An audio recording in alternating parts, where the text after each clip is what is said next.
Hey Nash, what should we make? I saw Guga make butter chicken wraps in one of his videos, and they look delicious. Let's make those. All right, let's make Guga's butter chicken wrap.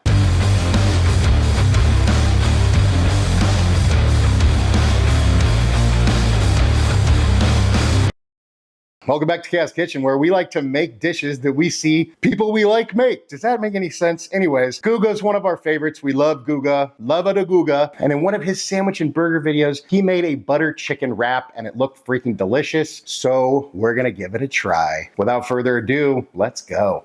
So we start with some boneless, skinless chicken thighs. You're gonna have to trust me, these are better than chicken breasts. If you wanna remove some of the fat, go for it, but just keep in mind that extra fat in the chicken thighs is what makes them better, more flavorful, and a lot more forgiving when it comes to cooking, and even overcooking them without making them dry. So, to these guys, we are going to add some kosher salt, some black pepper, some garlic powder, and some Kashmiri chili powder. Make sure and hit both sides. Then in a hot pan on medium heat, add some oil, or in our case, we're adding Wagyu beef tallow, and some butter. And the butter is more for flavor. The oil or beef tallow, if you have it, Wagyu beef tallow, if you have it, is really just to keep the butter from burning. We let that all melt. Then once that's all melted, then we go ahead and add in our chicken thighs. Then we just want to cook these till they have a nice crust, and they're cooked all the way through. So about 5 to 7 minutes per side.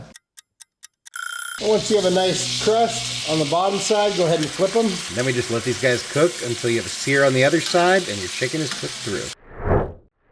Go ahead and baste your chicken with some of the butter. I know my B-roll is not as good as Guga's. I don't have a film crew and an editing team. Just doing it all on my own. Hey, what am I, chopped liver? I help more than you know. I know, bud, you're helping. You help. I know. And once your chicken has a nice sear and it's up to temp, we can go ahead and pull it. In a hot pan on medium heat, go ahead and throw in about 4 tablespoons of butter, get that melting. Once your butter's melted, throw in 2 small or 1 large diced shallot. Make sure and throw it in there hard enough so some of it skips right out of the pan. You hit these guys with a little bit of salt, and then get them cooking in that nice hot tub full of butter. It's butter chicken, folks. You gotta put butter in your chicken. I won't name a famous chef who made butter chicken without butter, but I'm sure you know who it is. And once we get that cooking, we throw in some minced garlic and some minced or grated ginger. Wait till that gets fragrant, then stir that all in. Then we add some diced tomatoes, a cup of cashews, a little bit more salt, some pepper, garlic, some Kashmiri chili powder, and some garam masala. Get that all stirred in. And then we add a little bit of water to deglaze our pan. Bring that up to a simmer, and then just let it simmer until the tomatoes have softened. Once your tomatoes are softened, you can go ahead and kill the heat, remove this. Once you let your sauce cool a little bit, because if you blend it while it's too hot, your blender might explode. True story, go look it up, go Google it. Or maybe you've had the experience. I don't know. I had sriracha explode once, but that had nothing to do with a blender.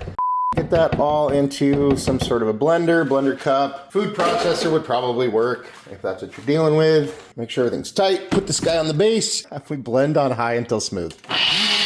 Then we take out a sieve and we pour our sauce through there. Take your time and get all the liquid through there. So all you're left with here is some of your solids. You can throw this away, but do yourself a favor, mix this up with some softened butter, roll it up into a log, throw it in the fridge, and you'll have an amazing butter chicken compound butter. That sounds redundant, but it'll be worth it. So do that. So then we're left with this nice, smooth, creamy sauce. So we're just gonna turn the heat back on, add just a little bit more butter and a little bit of heavy cream. Hey, I didn't say this was gonna be healthy. Then you can kill the heat and set that aside. Then we can go ahead and slice up our chicken. You wanna cut your slices against the grain. Then you get yourself some good naan bread. We're gonna pile some of our chicken on here, followed by some tomatoes. Throw a slice of mozzarella cheese on there. Melt that. Maybe burn it a little bit, you know. Then we get our little sauce here, hit it with a little bit more cream. And cilantro is probably the right move, but I don't have cilantro, so I'm using dried parsley. We'll hit this guy with some parsley, roll this guy up. Then we can just, whoa, dip this guy in there. There we have our butter chicken wrap. My naan is breaking, oh well.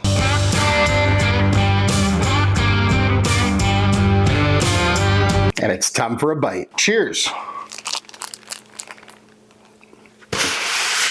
It's a messy one. But holy crap, is that good. The chicken is juicy, it's tender, cooked perfectly, it's seasoned nicely. That sauce is creamy, it's savory, it's rich, it's just amazing. It's butter chicken. I know this isn't like traditional butter chicken, but do yourself a favor, go make it because it's freaking delicious out of 10. And that's what I think, but hey, let's see what Nash thinks. Hey bud, how you doing? I'm good, man. Just been looking into mind control, seeing if I can turn the birds and squirrels from enemies into my minions. Well, check it out. We made Guga's butter chicken wrap that you wanted. And of course, we made you a dog-friendly version. So here you go. What do you think? That is amazing. Butter really does make everything better. Anything you want to say to your fans? You're only given a little spark of madness. You mustn't lose it. Nash approves, I approve. This is a delicious, delicious dish. Thank you, Guga. Great idea. Thank you so much, all of you, for watching. Really appreciate you all. Love you all. If you wouldn't mind taking a second, go like, share, subscribe, hype, hit the bell for notifications, all that good stuff. If there's anything you want me to cook, you want me and Nash to taste, go ahead and drop that down in the comments. And hey, if you like this video, go check out some of our other videos somewhere over here. And just remember, cook more, eat better, embrace the chaos. That's it for now, folks. Until next time, be good and peace.